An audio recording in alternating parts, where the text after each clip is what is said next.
We're going to do a draft today, Big Cat, of MVP candidates other than quarterbacks. So it can be anyone you want other than a quarterback, the most likely MVP candidates. I've got the trivia question. If you get it right, you get the first pick.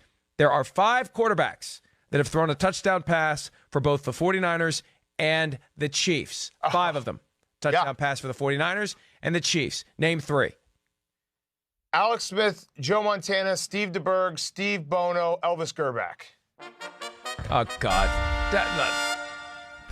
No one told me the answer the same to that. Text message I did. Absolutely not. Absolutely not, Mike. Actually, you don't listen to part of my take because we talked about it on Wednesday's show.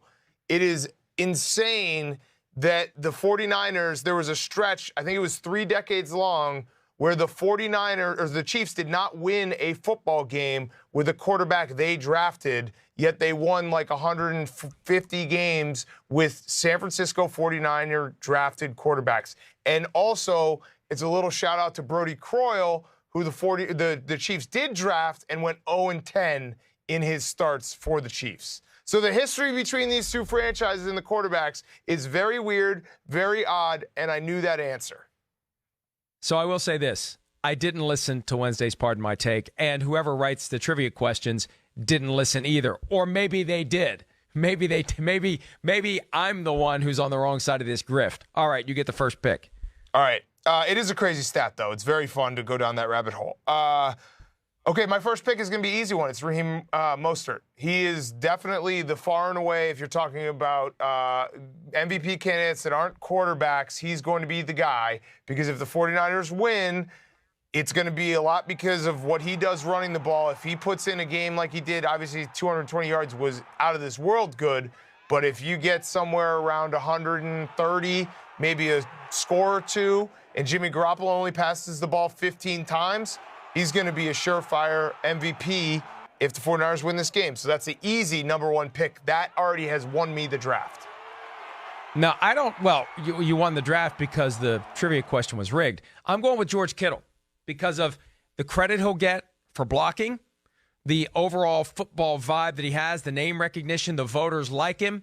And if they throw the ball at all, he's going to get his catches, he's going to get his yards, and they've got some plays in the playbook where it can pop wide open, and he's got that tenacity. He's got that vibe, that personality that plays on a huge stage. And there's going to be a lot of casual football fans just fall in love with the guy next week. And I just think he's going to be in the front of the minds of the voters where they're going to pay attention to his blocking. And if he has any reasonable stats, gets a touchdown, 75 or more yards receiving, and the 49ers win, unless Mostert has another gigantic game, Kittle's going to get some votes. Mike, I love George Kittle. I love him. And he's great to watch, fun guy. He's great for football. But let me ask you a question. Trivia question for you, Mike. Who was the last Super Bowl MVP that won Super Bowl MVP because of blocking? Do you have the answer? Well, none. The answer is no one. No one. But he's going to get credit. Here's the thing. Because we give him so much credit for his blocking, the people who cast the ballots will be thinking, well, his numbers aren't great in the passing game. He only had 75 yards and a touchdown, but he's a hell of a blocker. Do you know what happens? Presence. Do you know what happens if he blocks well? Raheem Mostert gets the MVP. Yeah, but Tevin Coleman's going to be healthy. Maybe Matt Breida gets the ball. Maybe they don't overdo it with Raheem Mostert this time around. It's rare for them to go that all in with one guy. Okay. Right, look, took Mostert. What the hell was I supposed to do? I won the draft. Take Mostert again. Just admit could I take that Mostert I won the draft and make a better point? If you have a better point, Mostert? If you have a better point, go ahead and make it.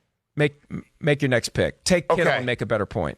No. Yeah, I'll take Kittle. I'll make a better point. This is going to be the week of George Kittle, Greg Kittle, if we can say his name correctly, because he's the breakout star of the Super Bowl. He's going to be on Pardon My Take at some point this week. I already said all that. He is going to be the guy that everyone's talking about. It's going to be the Travis Kelce, George Kittle thing, and I think that he'll be in the front of the minds of all the voters when they're casting that ballot on Sunday night. That's exactly what I just said. All right, That's my next exactly pick. what I said. My next pick is going to be Tyrann Mathieu. I'm gonna take the Honey Badger because he is a well-known name. If he can get an interception, if the 49ers are going to run it as much as we think they are, and he's got to be, coming downhill, getting a bunch of tackles. I think he is going to be the guy, non-QB guy, that can win this MVP because of how well known he is and because of the ability. He's going to have to make a lot of plays in this game for the Chiefs to win this game and the Chiefs to be good in this game. So I think he is my number 2 pick. It's easy. He's the number 2 pick. I'm dominating this draft. Eric Kendricks is the right guy in the right place at the right time, defender in the Vikings system, and he could have had 3 interceptions of Jimmy Garoppolo 2 weeks ago. Tyrann Mathieu is clearly the right guy in the right place at the right time, member of the Chiefs defense. You never know where he's going to be. You never know where he's going to pop up. He's kind of like Troy Polamalu. I always thought quarterbacks held onto the ball a little bit longer than they wanted to because you had to be damn sure that Troy Polamalu wasn't going to pop up and jump the ball and grab the ball when you throw it. And I think Mathieu has that quality. And I think if Jimmy Garoppolo is going to turn the ball over, it's going to be to Tyrann Mathieu. So you took my second pick. I could have taken him first, I guess. I could have taken him instead of Greg Kittle. I'll take Nick Bosa as my second pick. And this one's simple because if the 49ers win at some point, somebody's going to have to make a play on Patrick Mahomes. Somebody's going to have to sack him. And of any of the guys on that front four, Nick Bosa is the one who can do it. And Nick Bosa is going to get the attention. He's got the name recognition. If they have a big game out of that front four, he's going to get the credit for it. And he's got the potential to be the MVP. Okay, decent pick. I'll go with my last pick. I'm going to say Travis Kelce. And here's the reason behind it. Obviously, if you're going to pick a wide receiver or a tight end, you have to say to yourself, what is the way that they can win the MVP and the quarterback cannot? Because as we've seen throughout Super Bowl history, they're always going to give votes to the quarterback. The quarterback is almost the implied winner of the Super Bowl unless he really screws something up or, like Peyton Manning, Von Miller wins that because their defense showed out.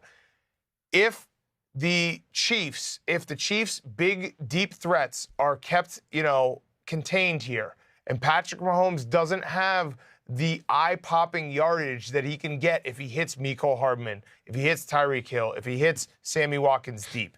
If it's more of a let's get 15 plays drive where the 49ers are saying, let's let Patrick Mahomes have to march them down the field, never giving them the over-the-top stuff, I think Travis Kelce has a chance to win MVP if he can get to that 11, 12 catch rate, area. And Patrick Mahomes maybe only has 275 yards, and half of them are Travis Kelce. I think he is the most likely guy on the Chiefs to win the MVP on the offensive side of the ball, not named Patrick Mahomes. Yeah, I agree with you there. And I was thinking Tyreek Hill. Would the voters vote for what does it take for Tyreek Hill? What does it take? It what can't kind happen. Of a game? It cannot happen because if Tyreek Hill has huge numbers, Patrick Mahomes has huge numbers. The only way that an offensive player not named Patrick Mahomes on the Chiefs can win if the 49ers make them dink and dunk and go these 15-play drives, and they have to slowly get down the field, and Travis Kelce becomes that possession receiver in the middle of the field and gets hit a bunch and catches a bunch and has a heroic effort. That's how it can happen. Like Julian Edelman last year. Plain and simple, right?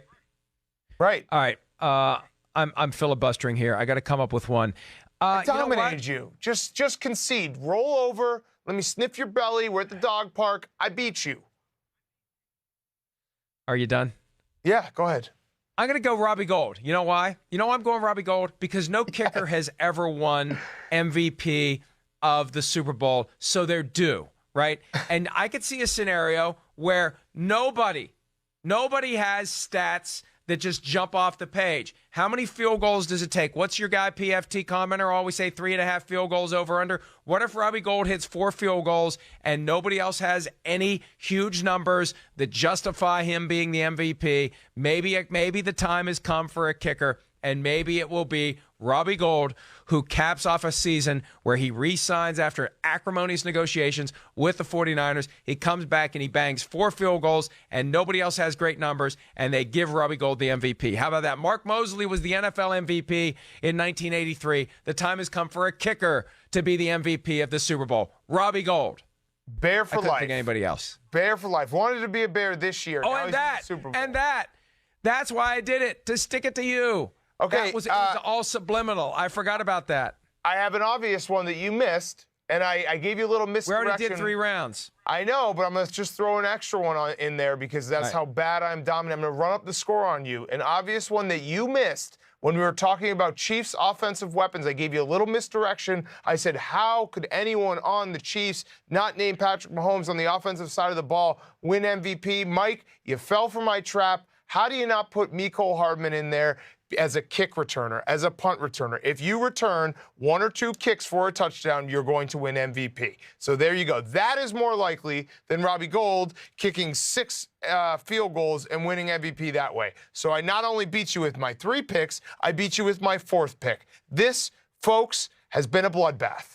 I'm sorry. I hope they're just waking up. They turn on the TV. They see what I just did to Mike Florio, and they're saying, stop, stop. He's had enough. Please stop. We don't hate Mike Florio. We take back everything we said mean about him yesterday. Stop, stop, stop. And then we land here. So, America, you're welcome. I've killed the bad guy. You know, at times like this, I just shut up and let you burn yourself out and fade into Bolivian. We're going to take a break. Bolivian, folks. Bolivian. Look it up. Quick break. We'll wrap up this Friday edition of PFT Live. But first, let's wrap up the draft. Big Cat's non-quarterback MVP candidates for the Super Bowl: Raheem Mostert, Tyrann Mathieu, Travis Kelce. I've got George Kittle, Nick Bosa, Robbie Gould. Big Cat threw Mecole Hardman onto it at the end because he felt like it, violating the rules of the draft, as he often does. Hi, I'm Mike Tirico, and thanks for watching. Make sure to hit subscribe for the latest news and highlights from NBC Sports.